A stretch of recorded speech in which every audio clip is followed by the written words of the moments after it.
Bon, bonsoir. Pardon? C'est bon, tu peux y aller. J'y vais. J'ai entendu quelqu'un parler, donc c'est pour ça que non. Bonsoir à tout le monde. Juste, je tenais à faire l'ouverture et donc à revenir avec les clubs sur les modifications de gouvernance qui est au niveau de la Ligue. Bon, vous l'avez lu en tout cas et sûrement entendu. Michel Barbeau, pour des raisons de santé, a souhaité prendre un peu de recul par rapport au rôle de président. Donc, conformément au statut de la Ligue, on a organisé un CA le 11 mars, c'est ça, j'avais mis de mémoire, le 11 mars. Il y a ça. Voilà, pour procéder à une nouvelle élection. Donc, ça a été assez simple finalement, puisqu'il y avait un seul candidat, donc du coup, ça n'a pas été très, très compliqué. Voilà, donc j'ai donc été élu sur la fin de la mandature, donc pour la fin de cette saison-ci et puis les deux dernières saisons, donc pour continuer à conduire le projet sur lequel l'équipe de Michel avait été élue. Voilà, et puis à partir de 2024, on verra. Je ne sais pas comment ça s'organisera. Pour l'instant, on n'en est pas là.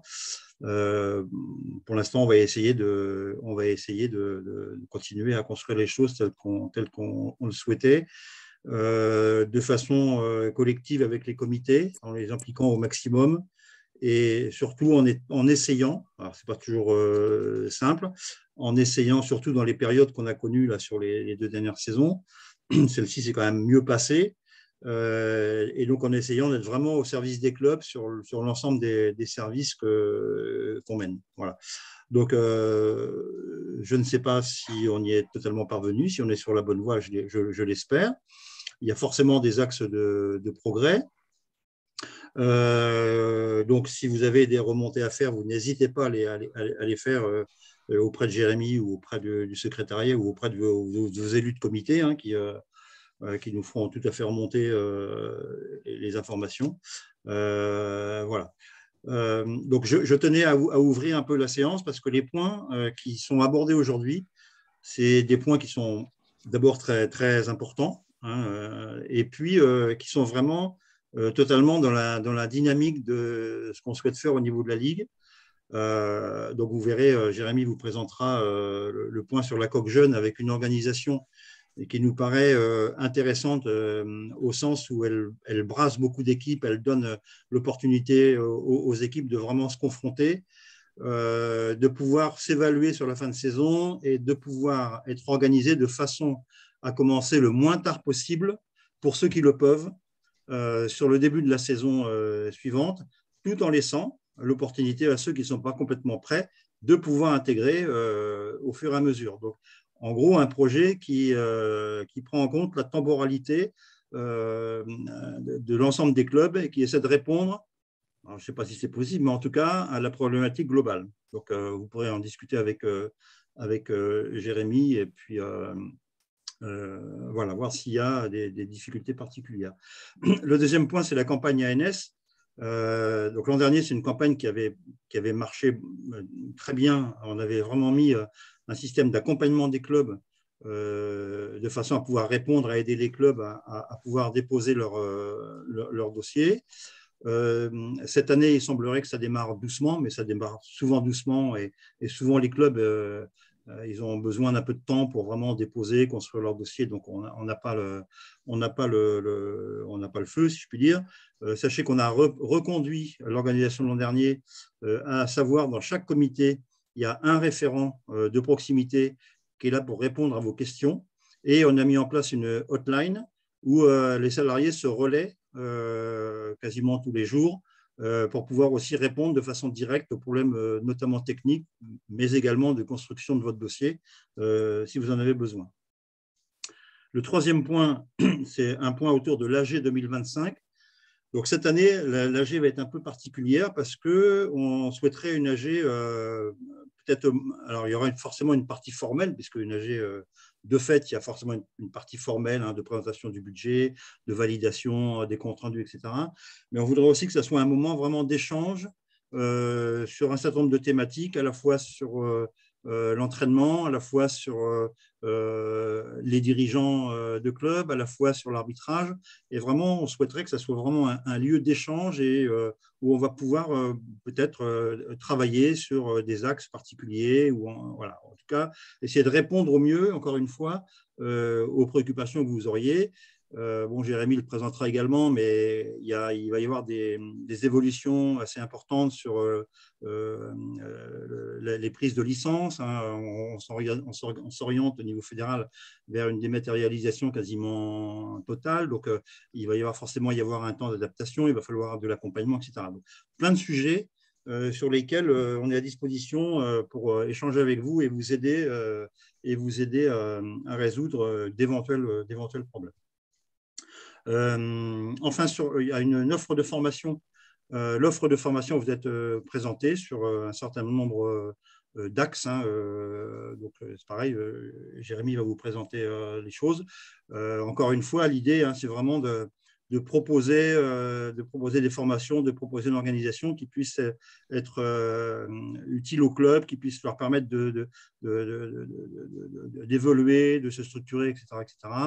Donc là, ce qui va vous être présenté, derrière, sachez qu'on a encore des idées à soumettre. Tout n'est pas totalement calé, mais voilà, on essaie vraiment d'avancer, de proposer des choses qui soient vraiment utiles pour les dirigeants et les entraîneurs des clubs.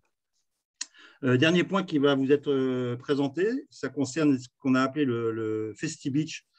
Enfin, ce n'est pas nous qui l'avons appelé comme ça. Il faut que vous sachiez que le conseil départemental du 36 à Châteauroux est en train de construire un centre de beach, autour du beach, autour du foot, autour du rugby, autour du basket et autour du handball, bien entendu, avec un centre qui se veut quelque chose de vraiment de très, très qualitatif. Et donc, on a été sollicité. Donc moi, j'ai souhaité qu'on réponde favorablement à cette sollicitation pour au moins une raison, c'est que le beach, c'est un axe de développement de la Fédération française de handball. On pourrait considérer qu'en région Centre-Val de Loire, le beach, ça ne nous parle pas beaucoup, sauf que quand on regarde bien et qu'on regarde où passe la Loire, on s'aperçoit qu'il y a quand même beaucoup d'endroits où potentiellement il y a du handball. Et quand on regarde de façon un peu plus transversale, on s'aperçoit que de l'Eure-et-Loire jusque dans l'Indre, en passant par le Loir-et-Cher, le Cher, etc., il y a aussi des plans d'eau, il y a aussi des espaces d'animation sur lesquels on peut pratiquer une activité autour du beach. Et donc, c'est une réflexion qu'on doit avoir pour savoir comment on peut structurer une offre qui pourrait forcément être saisonnière, hein, c'est-à-dire que forcément, c'est plutôt sur la fin de saison, à un moment, sur un morceau de l'été, enfin, à définir. Mais en tout cas, c'est un axe vers lequel il faut qu'on y aille.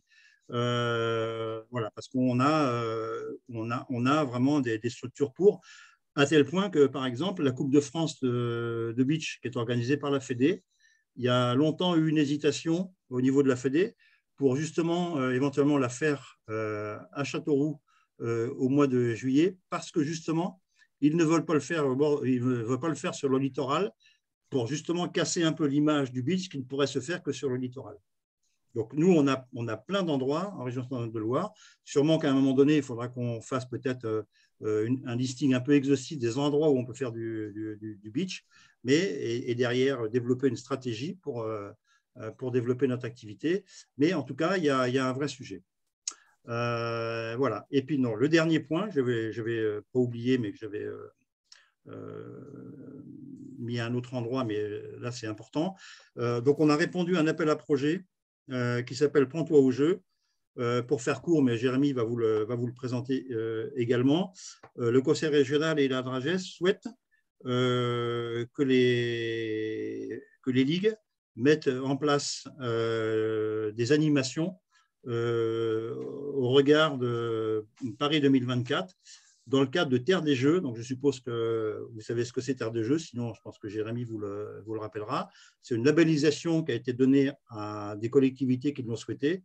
Et en région centre, par exemple, il y a plein de collectivités, de villes, de petites villes, de départements, etc., qui ont demandé cette labellisation, mais qui derrière savent pas forcément trop quoi y mettre. Donc l'idée, c'est, on a dit, ben, nous, on répond à cet appel à projet parce que c'est quelque chose qui va aussi nous permettre de promouvoir nos handballs, puisque l'idée, c'est qu'on promeuve l'ensemble de nos handballs. Voilà. Donc, c'est une opération qui a lieu cette année. En gros, ça a été lancé pour voir qui peut y répondre. Donc, nous, moi, j'ai souhaité qu'on y soit présent. Il faut que le handball soit présent sur ces choses-là. Et c'est une opération qui sera pérennisée sur 2023 et 2024, donc avant les Jeux de Paris. Donc, voilà l'idée un peu des points qui vont être abordés ce soir. Moi, je trouve qu'ils répondent bien à la dynamique qu'on veut instaurer dans le projet de ligue, hein, c'est-à-dire mettre en place des animations, faire vivre nos territoires, aider nos clubs à s'inscrire dans des projets. Et le handball, c'est pas que, même si c'est extrêmement important et que je sais que ça vous prend beaucoup de temps, mais le handball, c'est pas que le match du samedi, il y a aussi plein d'autres choses autour qu'il faut qu'on arrive à développer. Et je sais que il y a beaucoup de dirigeants dans l'ensemble des clubs qui sont extrêmement investis et qui déjà sont au quotidien très, très impliqués. Mais je crois que c'est important qu'on puisse aussi réfléchir à d'autres organisations, à d'autres projets, de façon à encore et encore et encore progresser et faire avancer notre discipline. Voilà, donc je me tais parce que j'ai tendance à parler beaucoup. Donc je donne la parole à Jérémy qui va vous détailler et puis donc échanger avec vous, avec Camille, avec les collègues qui sont là, les présidents de club, il y a des présidents de club qui sont là, de comités aussi qui sont là. Donc voilà, que chacun puisse s'exprimer, faire remonter et donner son avis sur l'ensemble des sujets. Voilà, je me tais définitivement. Je vous souhaite une très, très bonne soirée et à très bientôt. Et j'espère qu'on aura l'occasion de se voir et d'échanger beaucoup à l'Assemblée générale le 25 juin prochain. Merci beaucoup. Bonne soirée. Merci Daniel. Écoutez, on enchaîne tout de suite. Donc premier point, effectivement, donc vous avez reçu de la part de la COQ une présentation de la fin de la saison 2021-2022 en termes d'organisation et puis surtout les perspectives pour mettre les clubs en vue de commencer les grandes échéances de 2022-2023. Voilà, donc vous avez reçu un document. Donc l'idée c'était de vous le partager un peu ce soir et d'avoir un peu vos retours ou de vous apporter des explications si ce n'était pas très très clair en termes de choses. Simplement vous rappeler qu'aujourd'hui on a sur tous les niveaux de jeu jeunes COQ Jeune, donc 3 niveaux potentiels, l'élite, l'excellence et l'honneur actuellement, et que donc à partir de résultats, puisqu'on aura la chance cette année, après 2 années très compliquées, de pouvoir obtenir des classements et des résultats, d'organiser un peu la saison prochaine. Donc il est proposé sur la date du 11-12 juin, donc juste après nos week-ends prolongés de l'Ascension et de la Pentecôte, d'organiser des qualifications jeunes autour de ces différentes équipes. Donc l'idée, c'est d'obtenir à la fin de ce week-end-là 12 équipes en brassage élite qui commenceront la compétition le 10-11 septembre, 12 équipes en brassage excellence, et puis d'avoir toutes les autres équipes en brassage à honneur qui débuteraient donc fin septembre. Donc après, on vous a envoyé les schémas qui se ressemblent pour la plupart en termes d'organisation. En fonction du classement que vous avez eu, et alors là donc sur la catégorie U18 garçons et sur la catégorie U18 filles aussi, il y a une incidence qui est la qualification nationale, forcément parce qu'on ne sait pas qui va redescendre potentiellement et des qualifications championnat de France en fonction. Mais donc le grand principe, c'est aujourd'hui les 8 meilleures équipes, donc les 8 équipes de l'élite plus les 8 meilleures équipes de l'excellence vont s'affronter, donc c'est 16, sur 4 tournois à 4 équipes, le week-end du 11-12, et qu'à ce jour, les 2 premiers, à minima, voire les meilleurs troisièmes en fonction des descentes de nationales, seraient qualifiés pour le brassage élite qui aurait lieu donc à partir du 11 septembre. Les équipes qui ne seraient pas qualifiées seraient donc dans la brassage excellence. Donc il en reste 4 x 3, 12, il en reste 4. Et on associerait les autres équipes qui seraient issues des comités, c'est-à-dire que l'idée c'est de renouveler ces équipes-là pour permettre aux équipes qui arrivent de pouvoir monter sur un niveau plus intéressant en termes de choses, si j'ai une ou 2 générations intéressantes. Et donc, il y aurait une équipe par comité et on a un delta aujourd'hui de 0 à 2 équipes en fonction des niveaux nationaux pour faire remonter des équipes supplémentaires sur le niveau excellence. Pour obtenir 12 équipes en brassage excellence, qui se disputeront des tournois, enfin pas des tournois, non, des matchs et une poule de 4 à partir du 11 septembre jusqu'à la Toussaint. Et on serait dans le même schéma par la suite, comme vous avez pu le voir, c'est qu'à partir après la Toussaint, on sorte 8 équipes pour le championnat élite et 2 fois 6 équipes pour le championnat excellence en fonction de ça. Voilà un peu les idées. Donc, en fonction du niveau où je suis aujourd'hui, les grands principes qu'on essaie de faire respecter aujourd'hui, c'est que j'étais en niveau excellence, je peux participer à un brassage élite et je peux essayer de prétendre à une qualification en élite. Et je suis une équipe honneur, j'ai la possibilité aujourd'hui d'aller sur un brassage excellence, de me qualifier, d'aller jouer en excellence la saison prochaine. Le deuxième principe qui est adopté aujourd'hui, effectivement, qui peut à un moment donné porter débat ou pas en fonction, mais c'était de se dire on ne peut pas passer de l'honneur à l'élite directement. Le principe suivant, c'est que j'ai une année d'âge, elle arrive en première année d'âge de la catégorie, j'essaye de me qualifier pour l'excellence sur la première année, et la deuxième année, si j'ai vraiment une équipe qui est très intéressante, sur ma deuxième année de génération, je peux aller en élite en termes de choses. Voilà, donc l'idée, elle est là aujourd'hui en termes d'organisation par rapport à ça. Et donc, on est à peu près sur les mêmes schémas concrètement sur chaque catégorie en fonction des équipes. Sur le U18 filles, on est sur à peu près le même schéma, sauf qu'on a toutes les équipes excellence et élite qui vont participer à des tournois, parce qu'on en a 16 aujourd'hui, et qu'on verra en fonction de l'ascension des équipes du bas si on peut arriver à étoffer ce championnat et, en termes de choses. Voilà, sur le U15 garçons, de la même manière, sauf qu'il y a un peu plus d'équipes par rapport à ça, en fonction de ça, mais les 16 équipes, donc les 8 meilleures équipes, plus les 4 premiers de la poule, de chaque poule excellence, ce qui fait 16 équipes. Les autres équipes qui ne sont pas qualifiées peuvent aller, les 4 équipes, sur le brassage excellence dans leur comité et permettre de repartir en excellence si ils deviennent premiers de leur comité par rapport à ça. Sur le U15 filles, on est dans les mêmes organisations. Et sur U13 garçons, de la même manière par rapport à tout ça. Voilà. Vous dire aussi qu'effectivement, on repartira sur le U13 filles sur un championnat en deuxième partie de saison à l'échelon régional. Enfin, à l'échelon régional, oui, tout à fait. Voilà. Et qu'on a des échéances. Donc, vous vous rappelez, donc une échéance, un début de championnat pour toutes les équipes qui seront prêtes en excellence et en élite le 11-12 septembre. Un début le 24-25 septembre pour toutes les autres restes d'équipes sur des brassages en honneur et un début de championnat après la Toussaint avec des dates qui iront donc de la Toussaint à mai et en fonction du nombre d'équipes, en fonction des poules, si c'est des poules de 6 ou de 8, avec des finalités ou pas à la fin en fonction du nombre de dates qui nous restera, sachant que la saison prochaine ne va pas être simple sur le plan calendaire en termes de coq, puisque le mois de mai va être très compliqué à jouer dès à présent, puisque le 1er et le 8 mai, si vous ne l'avez pas regardé, sont un lundi l'année prochaine, donc on va avoir des longs. Donc on a 3 week-ends prolongés avec 1er et 8 mai, un week-end de l'Ascension et un week-end de la Pentecôte, ce qui va faire qu'il va falloir quand même qu'on joue sur ces week-ends-là un peu de temps en temps, mais que ça ne va pas être simple en termes de nombre de dates à jouer autour du mois de mai. Voilà. Je ne sais pas s'il y a des questions par rapport à ce premier point. Est-ce que c'est clair? C'est pas clair? Écrit, il n'y a rien en tout cas. Bon. Donc voilà, donc ça c'était envoyé à tous les clubs. Donc vous allez recevoir prochainement à partir des résultats les grilles de ces tournois de 4 qui vont être mis en place, qui sont en proposition de la COC en ce moment par rapport à ça. Donc après toutes les équipes, c'est le premier du tournoi qui accueillera les 4 autres équipes. Voilà, et puis en fonction les comités vont faire un appel sur les participations d'excellence. Alors peut-être qu'il y aura des tournois ou pas de tournois, parce que s'il n'y a qu'une équipe, ça va être compliqué de faire un tournoi 1. S'il y a 2 équipes, ils le feront à 2, un match sexe, etc. Voilà, en fonction, et puis on verra à la fin comment on peut, d'ici la fin juin, sélectionner les équipes, les brassages élites et les brassages excellence par rapport à ça.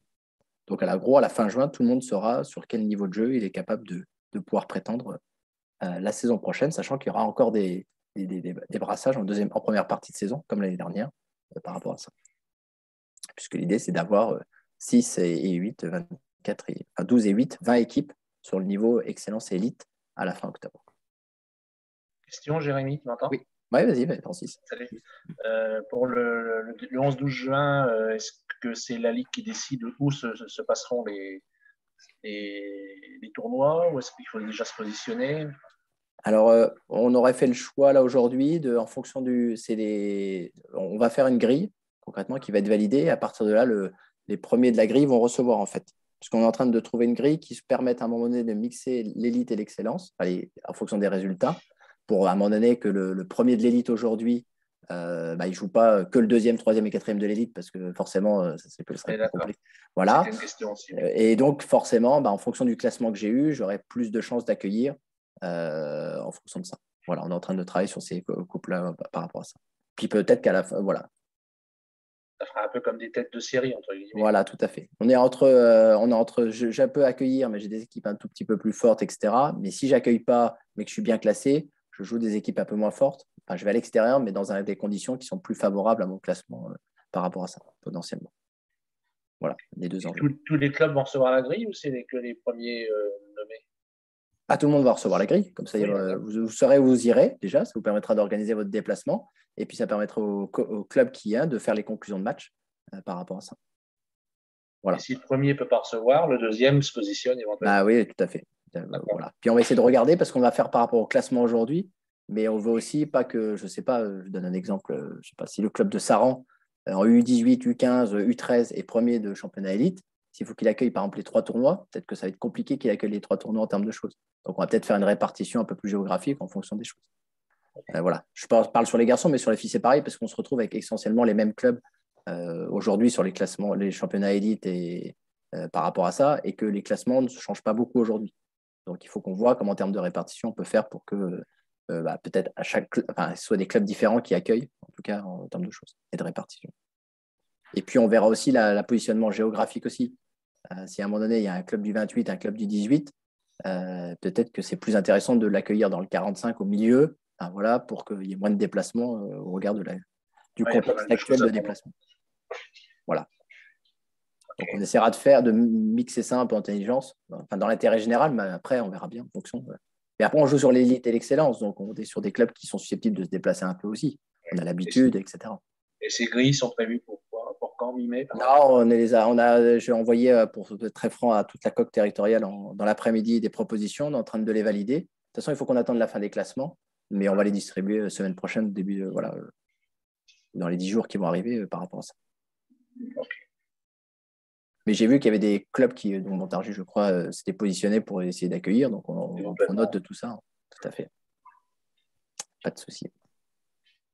Okay. Rappelez aussi qu'on sera sur les années d'âge, on les a mis, mais de manière de l'année prochaine. Hein. Donc, on est bien. Vous êtes peut-être que certains ont l'habitude, mais effectivement, on jouera avec les équipes de l'année prochaine. Et le deuxième élément que je voulais apporter, c'est qu'on jouera avec les licenciés de cette année. C'est-à-dire que concrètement, parce que comme on joue le 11 juin, vous pourriez potentiellement muter un joueur entre le 1er et le 11, ou une joueuse, pardon, entre le 1er et le 11 juin. Statistiquement, c'est possible.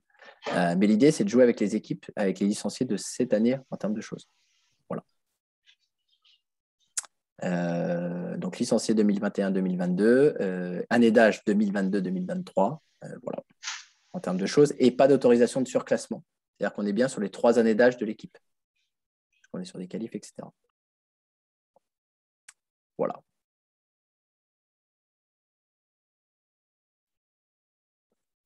Donc, j'avais une question. Donc, du coup, si je comprends bien, s'il y a un nouveau licencié qui arrive, il ne pourrait pas faire les qualifs. Du coup.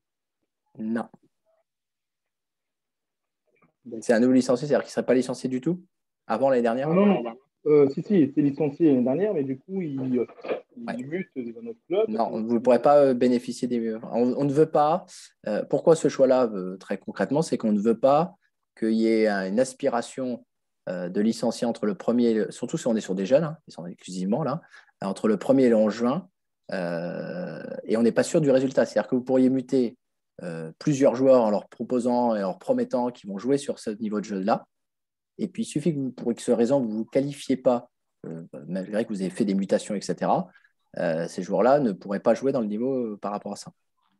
Donc, l'idée, c'est avec son collectif de cette année, de l'année prochaine, mais avec le collectif que j'ai actuellement avec mes licenciés, je vais jouer là. Et ensuite, en fonction du niveau de jeu où je suis, je décide dans mon projet de jeu de renforcer mon collectif pour la saison prochaine. Voilà.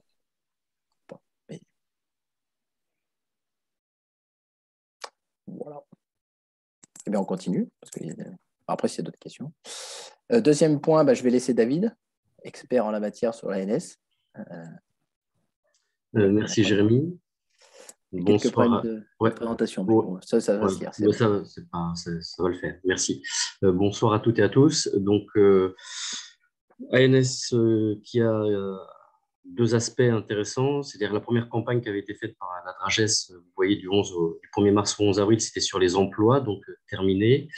Et on est maintenant sur le PSF, les projets de vos clubs dans le cadre des orientations de la fédération qui s'orientent du 4 avril jusqu'au… Là, c'est 22 mai la clôture définitive, mais vous verrez qu'on souhaite que vous déposiez avant le 15 mai pour qu'on puisse avoir un laps de temps entre le 15 et le 22 mai, de manière à pouvoir faire le système de navette, vous renvoyer les dossiers dans le compte asso pour que vous puissiez réajuster éventuellement en fonction des accompagnements qui sont possibles de faire avec les référents de proximité ou la hotline. Toujours le même code par rapport à l'an dernier, c'est toujours le 1195, donc ça n'a pas changé. Et les 3 volets d'action possibles, développement, citoyenneté, féminisation, qui étaient exactement là l'an dernier, puisqu'il y avait aussi un volet qui était obligatoire qui n'apparaît plus cette année, bien évidemment, puisque c'est terminé au niveau de l'accompagnement et de la reprise d'activité. Voilà, merci beaucoup. Les éléments identifiés, vous les voyez, les 3 axes qui sont proposés, avec à chaque fois les dénominations à l'intérieur. Et par contre, il y a une particularité cette année qui est demandée par l'État, voilà, que vous respectiez le contrat d'engagement républicain. Il n'y a pas de signature à identifier. Vous n'avez rien à signer, mais évidemment de bien identifier là au niveau du code qui est marqué là, Légifrance, puisque c'est un document que vous pouvez retrouver sur le site de la Ligue. Vous aurez à lire le document pour bien regarder si vos actions sont bien en phase avec le contrat d'engagement républicain. Voilà. Donc, en gros, c'est une obligation qui nous est demandée cette année. Particularité également par rapport à l'an dernier, vous pouvez faire des fiches actions dans la même thématique. 3 fiches actions maximum par club dans la même thématique. Ça peut être 3 sur les handballs, alors que l'an dernier, vous avez obligé à faire au moins une sur le volet qui était plan de reprise. Voilà. Les modalités. Cette année, donc je vous ai pas mal envoyé de mails, mais je sais que vous en recevez beaucoup et vous êtes parfois noyés sous nos mails. On s'en excuse, mais c'est important que vous puissiez faire vos bilans 2021 avant de commencer la campagne 2022, parce que c'est des obligations qui nous sont demandées au niveau de l'ANS, l'Agence nationale du sport, et ces éléments-là sont obligatoires d'être remplis avant que vous puissiez enclencher la campagne 2022. Donc, il reste encore des clubs qui n'ont pas fait leur bilan. Même si vous ne sollicitez pas d'ANS cette année, vous devez quand même faire vos bilans 2021 sur le compte asso. Ensuite, il y a une possibilité de préparer vos projets via un fichier Excel qu'on pourra vous envoyer si vous le souhaitez, ou qu'on mettra, Camille, je pense qu'on peut le mettre sur le site. C'est un document qui vous permet de remplir comme si vous étiez sur le compte asso. Et vous pouvez vous tromper, etc. Et ça ne vous oblige pas d'enregistrer à chaque fois. Et par contre, une fois que vous avez finalisé votre dossier, vous pourrez faire des copier-coller pour les insérer dans le projet, dans le compte asso, dans votre compte initial. Et une fois que vous avez tout validé, vous pensez bien envoyer au service instructeur, parce que l'an dernier, certains nous contactaient en disant qu'ils ne comprenaient pas. Et effectivement, il suffisait de cliquer sur le dernier onglet, transfert vers le service instructeur, pour que vos dossiers soient envoyés automatiquement dans le logiciel qui nous permet, nous, après, d'évaluer et d'identifier les orientations qu'on valide ou pas. Daniel le précisait tout à l'heure, on maintient le fonctionnement avec les référents de proximité et une hotline. Voilà, si tu peux, Jérémy, cliquer sur la suite. Attends, merci. Ah bah non, c'était… Ouais, là, c'était pour expliquer le fichier, voilà, le fichier Excel. Les bilans, toujours sur le compte asso, mais ça, je pense qu'on peut vous accompagner.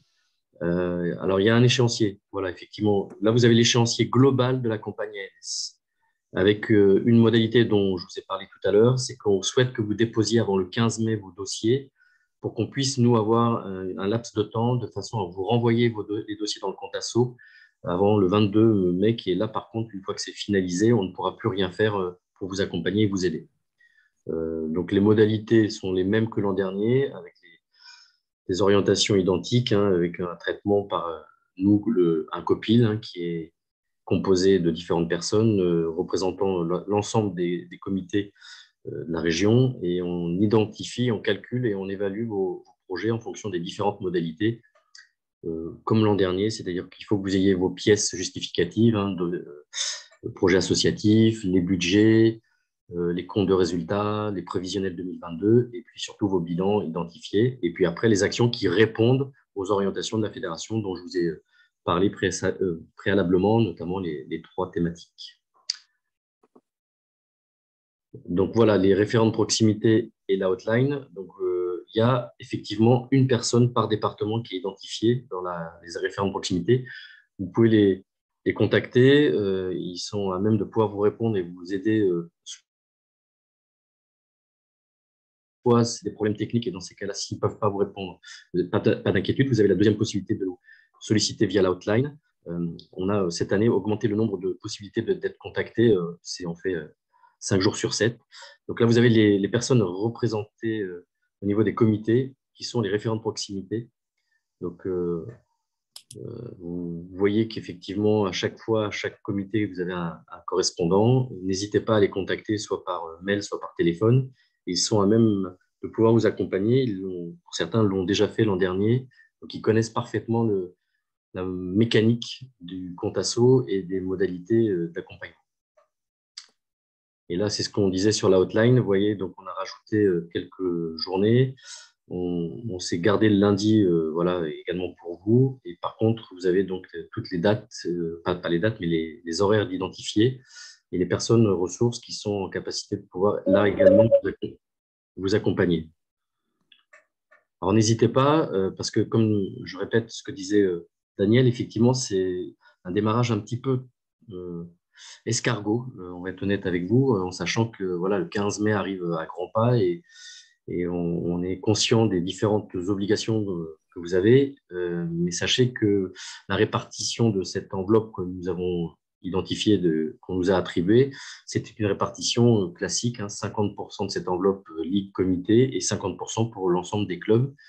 Donc l'an dernier, pour information, nous avions 49 dossiers de déposés sur l'ANS. Et donc, c'est plutôt intéressant qu'on essaye de vous accompagner pour que vous puissiez déposer sur les axes et les offres de pratique. Vous avez vu les handballs, puisque vous faites déjà des choses. Donc, n'hésitez pas à solliciter cette aide d'ANS avec toujours les modalités de plafond qui sont identifiées, les 1 500 € identifiés et les 1 000 € en fonction des zones prioritaires. Donc, alors, quand on vous dit 1 500 € sur les actions, il faut que l'ensemble de vos actions, si vous déposez 3 actions, il faut qu'au moins ça fasse 1 500 € pour l'ensemble des 3 actions. Ce n'est pas 1 500 € par action. Mais attention, on vous le disait l'an dernier, si vous déposez 3 actions et que ça fait pile 1 500 € et que malheureusement une des actions est considérée comme non recevable, vous êtes en dessous du seuil des 1 500 et vous ne pourrez pas du coup, bénéficier d'aucune aide. Et vos 2 autres actions qui étaient recevables ne le sont plus de fait. Donc attention à ça. Et là, on est là pour vous accompagner par rapport à ça. Voilà, Jérémy. Si vous avez des questions, n'hésitez pas à nous en poser. On peut vous aider, vous accompagner. Puis effectivement, sur les créneaux qui sont identifiés. Mais là, même ce soir, si vous avez des questions, n'hésitez pas. Ça a l'air d'être bon. Donc, pour rappeler donc, ce que disait David, l'année dernière, donc 49 clubs ont demandé de mémoire, je ne sais plus, 45, 46, 44, on ne doit pas être très loin, ont reçu une subvention dans le cadre de ce dispositif-là. Donc, c'est quand même, on a une enveloppe conséquente aujourd'hui qui est renouvelée quasiment à 100% par rapport à l'année dernière. Donc, on a à peu près la même enveloppe. Donc, il faut qu'on puisse la consommer et la distribuer par rapport aux actions des clubs. Voilà, en particulier sur les actions liées aux activités handball que vous faites. Pour la plupart, et ce serait fortement dommage. Alors, c'est un peu techniciste comme dossier, c'est pour ça qu'on met en place des accompagnements, etc., pour vous permettre d'y répondre. Mais en tout cas, voilà, l'année dernière, on va dire que 90% des clubs qui ont demandé ont au moins eu une partie de la somme qu'ils avaient demandé par rapport à ça. Donc, c'est quand même un taux de subvention qui est assez intéressant aujourd'hui.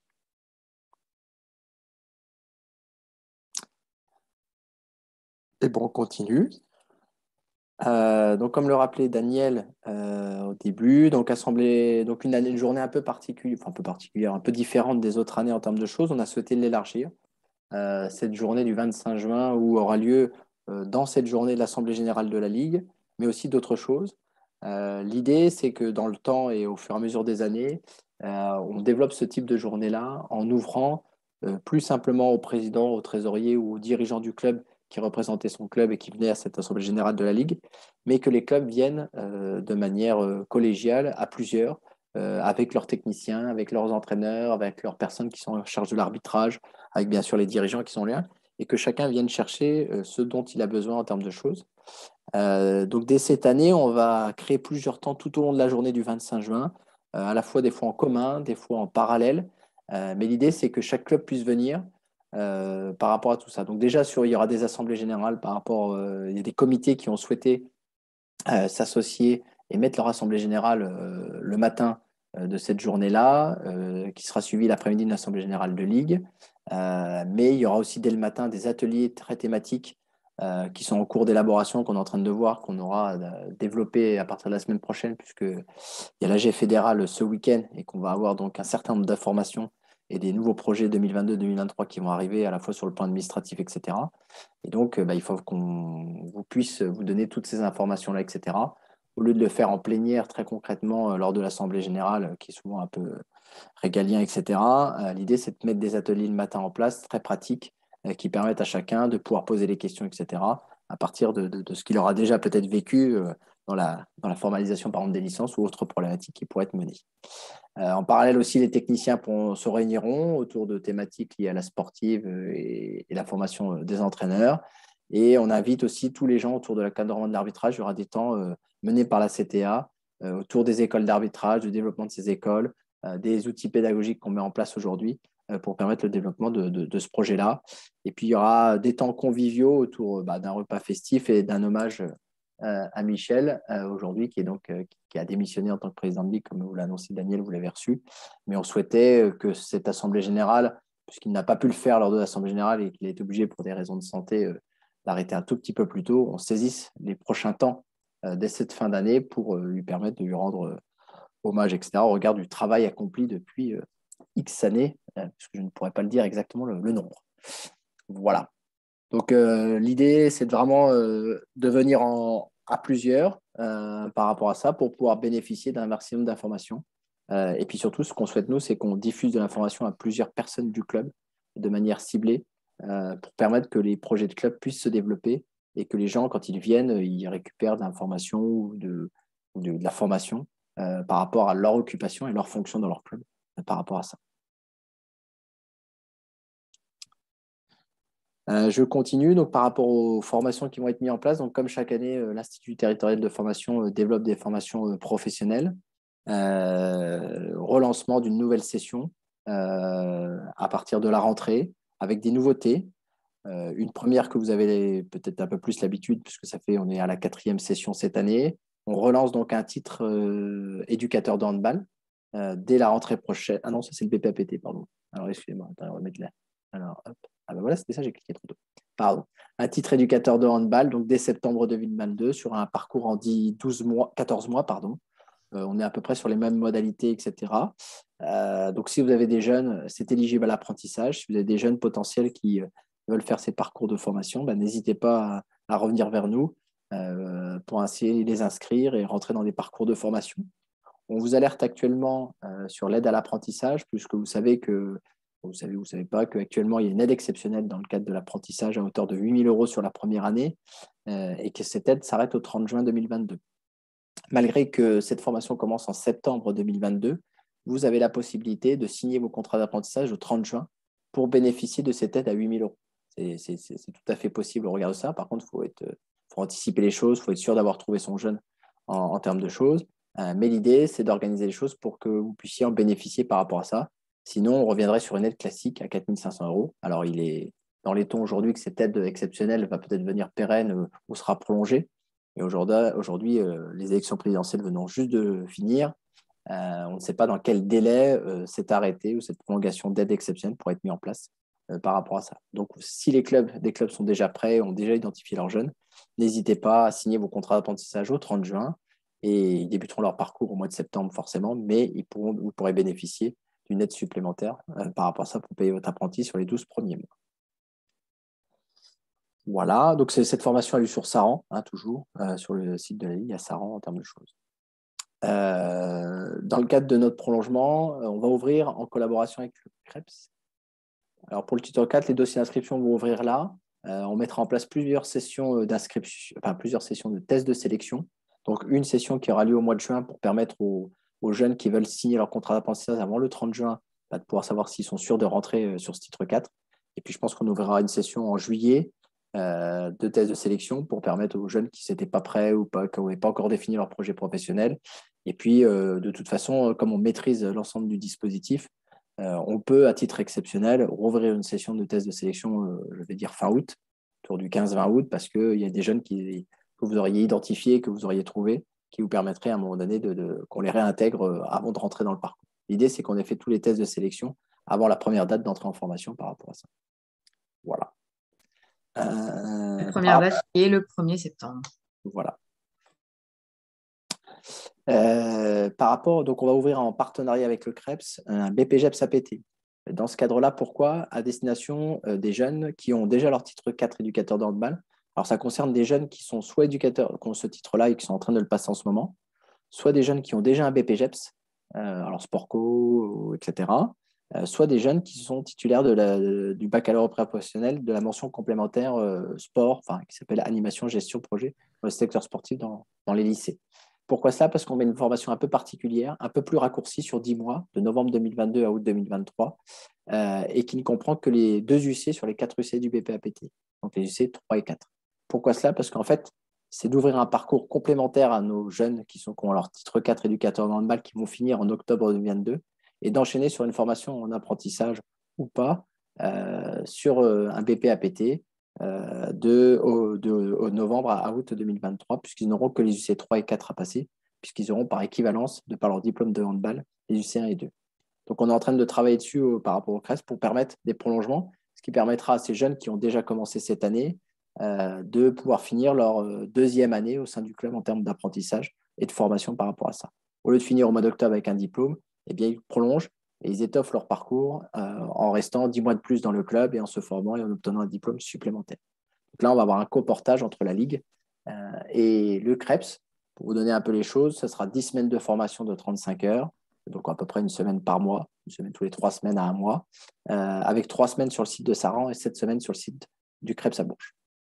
Voilà. Donc, si vous avez des jeunes qui ont déjà eu des éléments par rapport à ça, on peut les réintégrer. Si des jeunes qui ont déjà eu le titre éducateur de handball, bon, voilà, c'est des possibilités à un moment donné en termes de parcours de formation complémentaire. Et puis, on va ouvrir progressivement au cours de l'année ce qu'on appelle le plan territorial de performance sociale. Alors, c'est des éléments que j'ai déjà évoqués là en amont. On va essayer d'ouvrir des choses supplémentaires pour des jeunes qui seraient soit en difficulté, soit en réorientation en termes de choses. L'idée, c'est qu'on identifie des profils handball et qu'on les intègre sur les dispositifs qu'on met en place. Donc, vous voyez, à la fin, il y a le dispositif TFP4 handball et BPAPT. Et on se rend compte qu'aujourd'hui, on a un certain nombre de jeunes qui ne peuvent pas rentrer tout de suite dans ces dispositifs-là parce qu'ils ne sont pas prêts, qu'ils ne sont pas matures en termes de choses. Et donc, on va ouvrir ce qu'on appelle un dispositif de préformation au travers du dispositif Sésame à partir de cette année, donc qui aura lieu pendant 6 mois et qui commencera dès décembre 2022 jusqu'à mai 2023, qui sera une formation un peu préqualifiante pour permettre aux jeunes de se préparer et de s'orienter pour bien être sûr qu'ils veulent faire un métier d'éducateur sportif. Donc voilà, donc on est en train de monter cette formation-là complémentaire pour nos handballeurs. L'idée, c'est de rentrer 10 à 12 jeunes dans ce dispositif-là sur le site de Saran pour leur permettre de se préparer à des modules de ce qu'on appelle de préqualification par rapport à la volonté de devenir éducateur sportif ou en particulier éducateur handball par rapport à ça. Donc voilà, donc ce que je vous dis, c'était favoriser l'insertion des jeunes, sécuriser l'avenir et renforcer la qualité d'accueil de nos licenciés en leur proposant des dispositifs particuliers par rapport à ça. Voilà un peu les modalités. On sera sur 165 heures de décembre à mai, sur des séquences de 2 à 3 jours sur une semaine.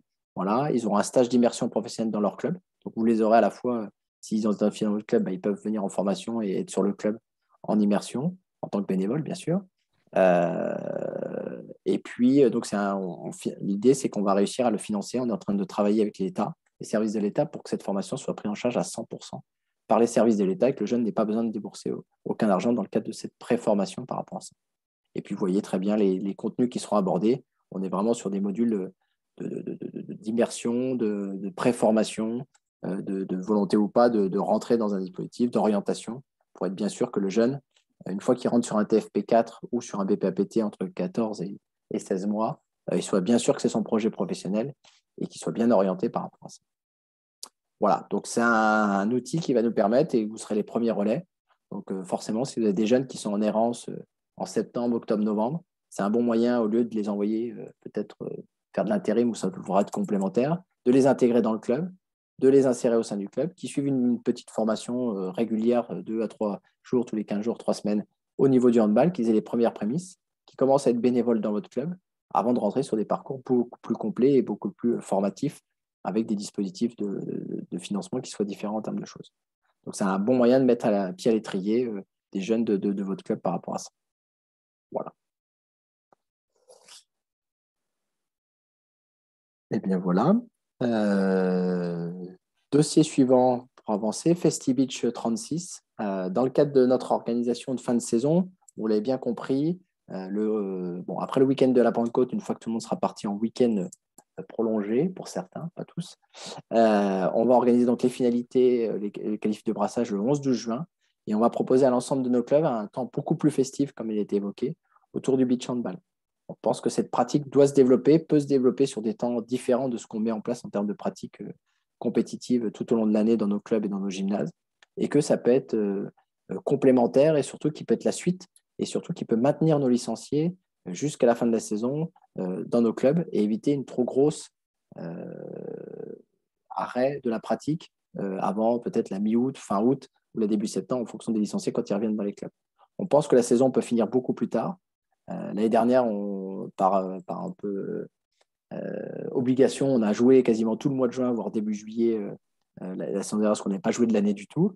Voilà, on pense qu'à un moment donné, on peut trouver des opérations qui méritent ça. Donc, on va organiser en partenariat avec le comité de l'Indre de handball, le conseil départemental de l'Indre, un tournoi beach jeune et un tournoi beach adulte.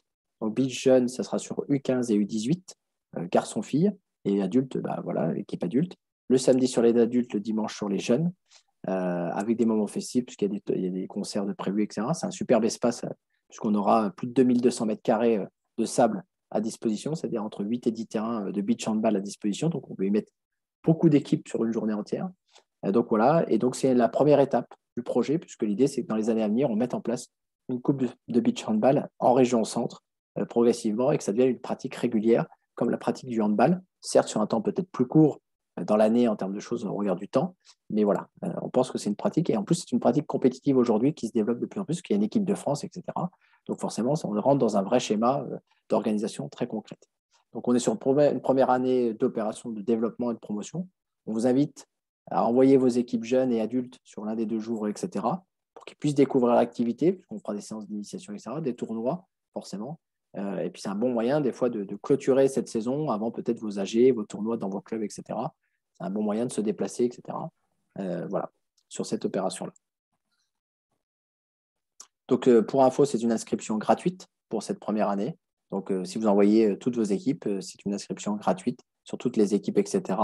Et il y aura un certain nombre de récompenses et de valorisations pour les clubs qui participeront à hauteur qui seraient les plus représentés au sein de cette opération.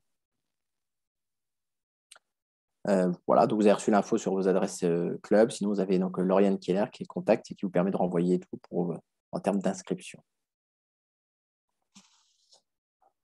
Voilà, dernier point qu'on voulait aborder ce soir avec vous. Premier, donc, dans le cadre de l'appel à projet. On va revenir, alors là, c'est les premiers prémices, mais on va vous envoyer toutes les informations très, très prochainement. Mais l'idée, c'est que vous puissiez commencer à vous préparer, puisque là, on va bénéficier, on a été éligible à un appel à projet, et qu'on va savoir les financements qu'on va avoir dans le cadre de cet appel à projet, et qu'on va donc investir là-dessus pour vous permettre de mettre en place des opérations de séduction, de découverte. L'idée, c'est d'ouvrir des portes ouvertes autour de votre club de handball pour présenter l'ensemble des activités de votre club dans des endroits, on va dire, un peu insolites ou au cœur, etc. Donc, de sortir de nos gymnases pour ouvrir des portes ouvertes un peu en termes de village handball, afin que vous puissiez avoir un éclairage et une visibilité plus importante afin d'aller recruter, fidéliser de nouveaux licenciés. Donc, on va ouvrir des opérations et vous pourrez répondre à des appels à projets sur les premières dates du mois de septembre, donc du 2 au 4, du 9 au 11 et du 16 au 18 septembre. Vous aurez donc un formulaire à remplir, et si vous participez, que vous remplissez le cahier des charges, de mettre en place un tournoi avec plusieurs opérations et plein de pratiques de découverte pour les non-licenciés sur les journées du vendredi au dimanche. vous pourrez bénéficier à la fois de goodies, d'outils de com, etc. pour vous permettre de mettre en place votre opération et de matériel par rapport à tout ça. Voilà, donc c'est une opération qui va se développer avec, vous aurez donc un certain nombre d'objets, etc., qu'on viendra vers vous en fonction des opérations. Donc en gros, vous aurez un cahier des charges assez sain à respecter. L'idée, c'est d'aller concrètement sur la place du village ou la place de votre ville, d'être au cœur de la cité ou de votre ville, d'arriver à monter un espace et un mini-village handball. Alors soit vendredi, soit samedi, soit dimanche, soit les trois en fonction de la capacité du club, de l'organisation, etc. Et puis de communiquer sur le handball et de communiquer sur les Jeux Olympiques Paris 2024 en vue de tout ça. Sachant que c'est un appel à projet qui est ouvert à toutes les disciplines, donc peut-être que vous allez entendre parler que d'autres clubs comme l'athlétisme, comme le basket, comme le foot, le rugby, qui sont des disciplines qui ont vite se mobiliser, vont mettre en place aussi ce type d'opération-là et peut-être passeront chez vous. Donc l'idée, c'est que si à un moment donné, d'autres disciplines et d'autres clubs, peut-être que ça peut être des co-organisations. On peut peut-être monter des villages, je ne sais pas, en associant le rugby et le handball, ou etc., pour permettre d'avoir plus de monde, etc., en termes de choses. Voilà, ça doit être en complémentaire soit de vos journées portes ouvertes, soit de vos fêtes des associations, parce que souvent elles sont très organisées, ou ça peut être en parallèle, ça peut être aussi un moyen d'être à plusieurs endroits en termes de choses pour aller chercher de nouveaux licenciés. Donc l'idée, c'est que la Ligue, au travers de l'appel à projet qui va se faire financer, puisse vous accompagner pour vous permettre d'avoir un certain nombre de choses, pour vous permettre d'organiser ces journées-là de promotionnel du handball. Et la dernière chose importante qui vous concerne fortement, on a décidé dans le cadre de la réussite, vous savez que dans le cadre du plan de relance, on vous a aidé fortement dans le cadre de la reprise sur les aides à la licence, etc. Et on va renouveler le dernier dispositif qu'on avait mis en place autour des créations de licences cette année. Donc, on va rouvrir un événement handball sur mai, juin, juillet 2022, où l'ensemble des licences événementielles que vous aurez inscrites dans ces événements-là et qui seraient transformées en licences pratiquants réguliers, donc compétitives à la rentrée ou loisirs en jeunes, vous puissiez bénéficier d'une aide de 15 €, c'est-à-dire en gros la part ligue gratuite de la licence à la rentrée. Donc, la seule chose, si je puis dire, c'est qu'il faut que vous ayez saisi vos licences événementielles dans ces événements-là, alors soit dans celui de votre club, soit dans l'événement, et aussi dans cet événement Prends-toi au jeu sur les 3 week-ends que vous avez identifiés. Si un jeune fait une licence événementielle sur l'un de ces week-ends-là, sur cette opération-là, et qu'ensuite vous arrivez à le faire venir et qu'il prend une licence compétition dans cette année 2022-2023, on vous offrira, ou en tout cas, on vous réduira la part licence ligue à hauteur plus que de 15 €, voire même plus, que si c'est une licence Baby Hand, elle est moins chère que ça. Donc, sur la part la plus haute de la part de licence, on vous ferait une réduction de 15 €. Voilà. Donc, c'est un bon moyen peut-être de rendre appel, etc. L'enjeu aussi, c'est à un moment donné que vous, en tant que club, vous êtes dans une perspective de développement, de retrouver de nouveaux licenciés, de continuer, parce qu'on est sur une marche en avant, et qu'on puisse vous aider dans cette démarche, et surtout sur le plan financier, pour vous permettre d'accueillir de nouveaux licenciés la saison prochaine, et peut-être de faire bénéficier de tarifs promotionnels sur ces nouveaux licenciés, en termes de réduction, etc. Vous pouvez aussi l'appliquer, peut-être vous, une part de la réduction, puisqu'on vous la fera en termes de choses. Voilà, donc on est sur le même dispositif. Simplement pour vous donner une idée, l'année dernière, on a fait bénéficier au club entre 600 et 800 personnes, je ne sais plus exactement, autour de 700 licenciés qui sont passés d'une pratique événementielle à une pratique régulière. Donc on a offert, si je puis dire, une aide à hauteur de 700 x 15 € à l'ensemble des clubs de la Ligue, autre que toutes les aides qui étaient sur le renouvellement, etc. Donc c'est un dispositif qui a assez bien marché la saison dernière en termes de reprise. On espère que ça peut être un bon moyen pour vous de capter des licenciés, d'être sur vraiment une vraie démarche de développement et de promotion, et de vous aider dans cette reprise qui continue aujourd'hui, puisqu'aujourd'hui, on a réatteint la barre des 14 500 pratiquants réguliers en région centre, et qu'on était 16 000 avant le Covid, avant cette crise sanitaire. Donc, on doit poursuivre cet élan et continuer à essayer de réatteindre ce niveau qu'on avait avant cette crise sanitaire, progressivement, au travers de dispositifs qui sont complètement différents, et en particulier au travers de cette dynamique autour des Jeux 2024 qui arrivent d'ici 2 saisons sportives.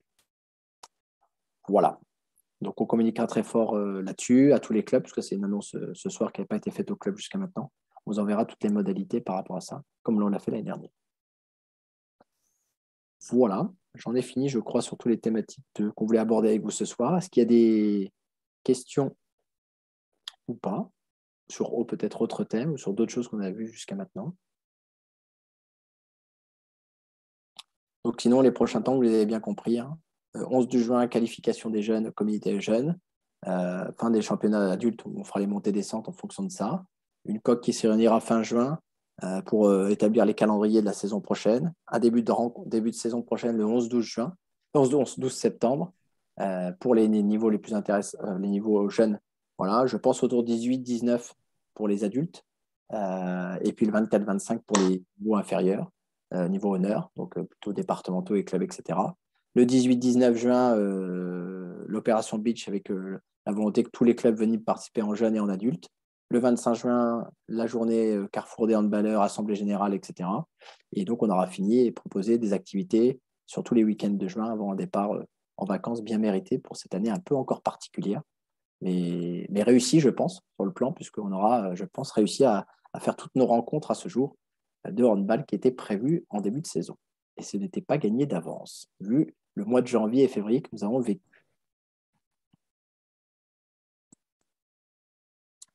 Écoutez, s'il n'y a pas de questions. François Marteau, c'est sur Cher. Oui, François. Oui, une question. Les montées de R3 en R2, d'après ce que j'ai compris, les premiers montent, les deuxièmes font barrage. Oui. Mais j'ai cru entendre en début de saison que de Revernouillet, qui finissent premier dans la poule B, ils ont refusé de jouer en pré-national l'année dernière, enfin, cette saison, et ils ne pouvaient pas monter. Qu'en est-il aujourd'hui? Ça reste à vérifier, mais alors de mémoire, il faudra que je vous confirme. Mais pour moi, ils ne sont pas joués en pré-national, mais ils avaient une équipe en R3. Donc, ils ont fait forfait général en pré-national, mais pas forfait général en honneur régional. Donc, je ne suis pas sûr que ce soit ce règlement-là qui s'applique. Mais je ne veux pas m'engager à 100% dans la chose. François, l'idée, c'est que tu fasses un petit mail à la coque, à Patricia, et puis on traitera la demande et on te répondra. Parce qu'il faut que j'ouvre les règlements pour être bien sûr, et je ne voudrais pas m'avancer de manière déterminée ce soir. Voilà. Donc, je t'invite à faire un petit mail à la coque pour qu'on puisse te répondre de manière officielle. Mais effectivement, sinon, effectivement, on a renvoyé les schémas de R3. Attention, effectivement, s'il y a 2 descentes de National 3, donc Bléré et Sully, ce qui n'est pas encore sûr, effectivement, il y aura un barrage entre les 2 deuxièmes. Mais si Sully arrive à se maintenir, ce qui est encore possible en National 3, il n'y aura pas de barrage et 2 montées de chaque côté, comme le schéma qui a été envoyé dans le dernier infolite de mémoire.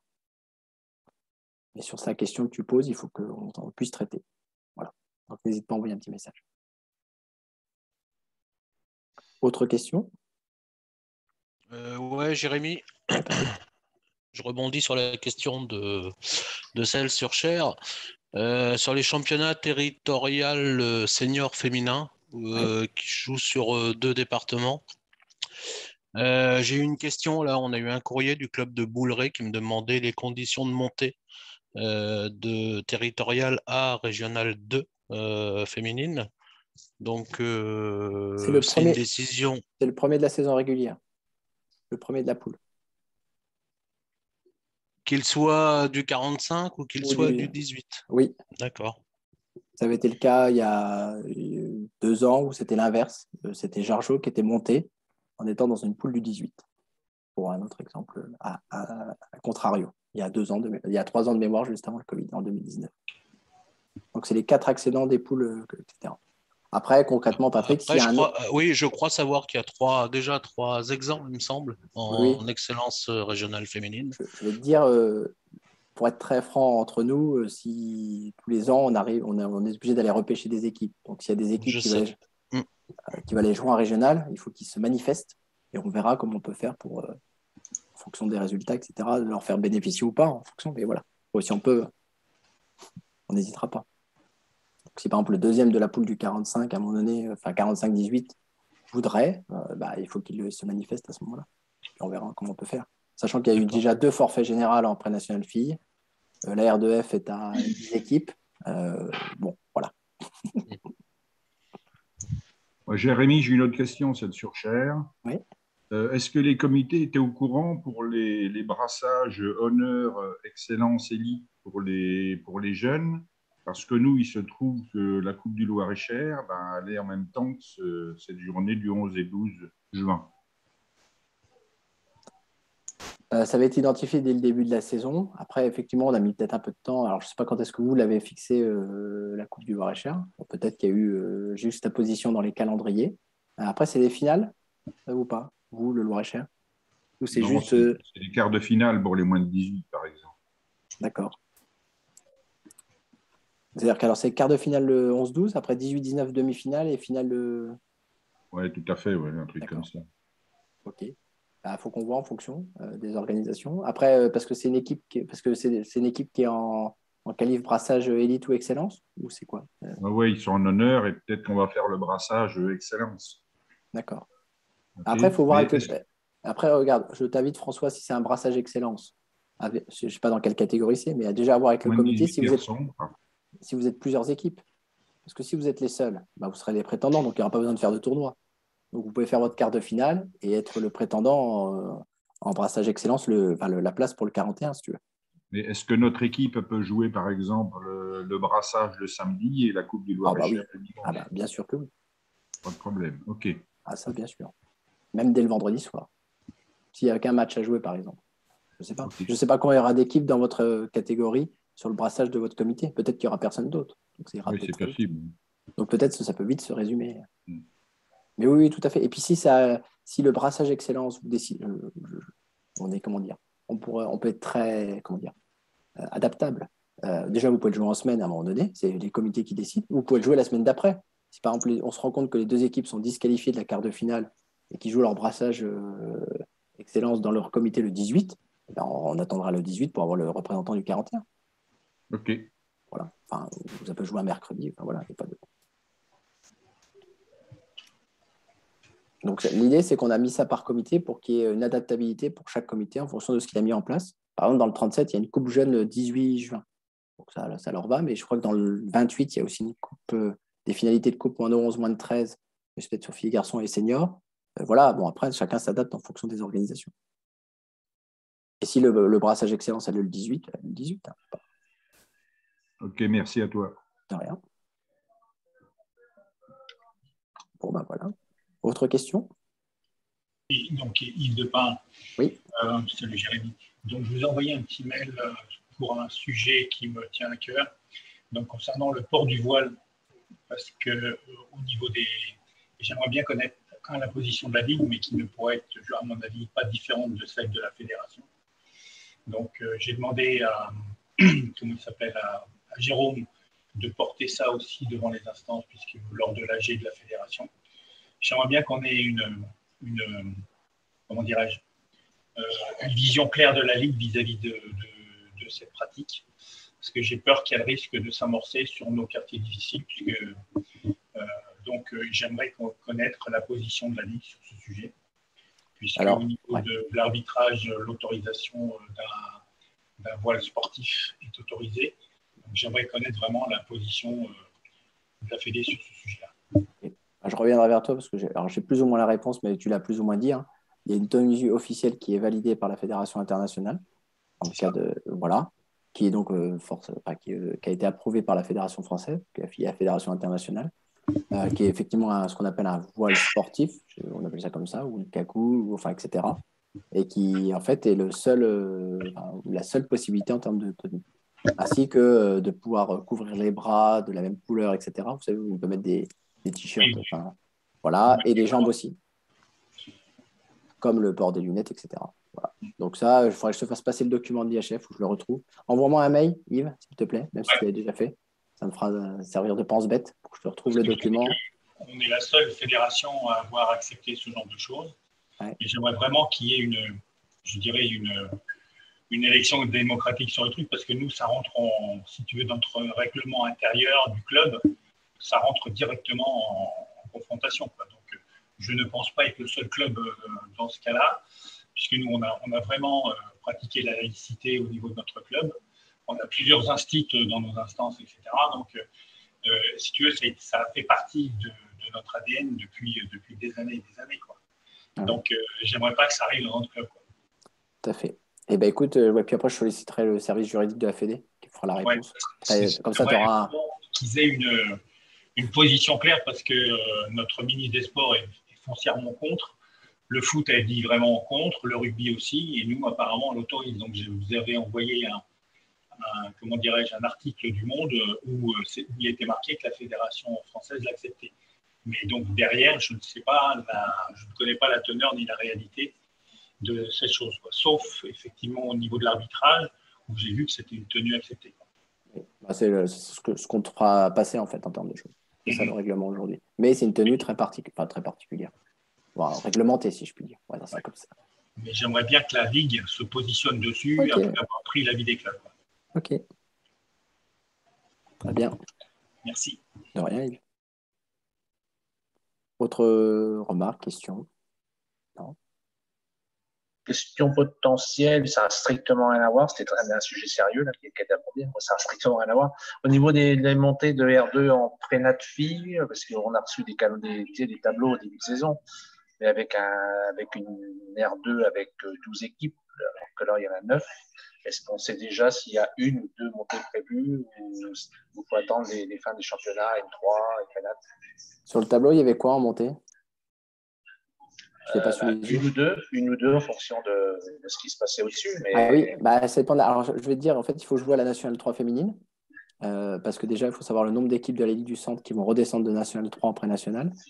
Et le deuxième élément qui est important, c'est qu'il y a 3 montées de pré-national en N3F, donc une de chaque ligue et une deuxième en fonction de la représentation.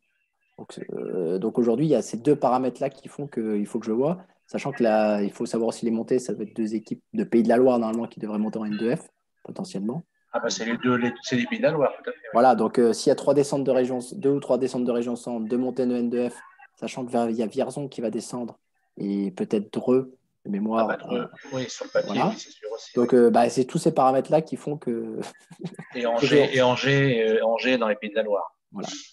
Après, concrètement, il y a eu 2 forfaits généraux en pré-nationale féminine. On va voir le nombre de descentes de N3F à PNF.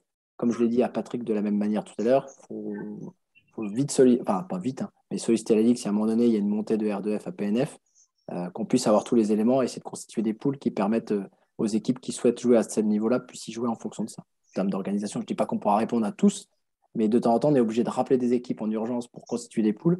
Si on le savait à l'avance, c'est toujours plus simple et plus sain, à la fois pour les clubs et à la fois pour la coque, de régler ces problèmes-là. Donc voilà. Donc n'hésitez pas quand on va faire les dossiers de repêchage à vous mobiliser, à solliciter, etc.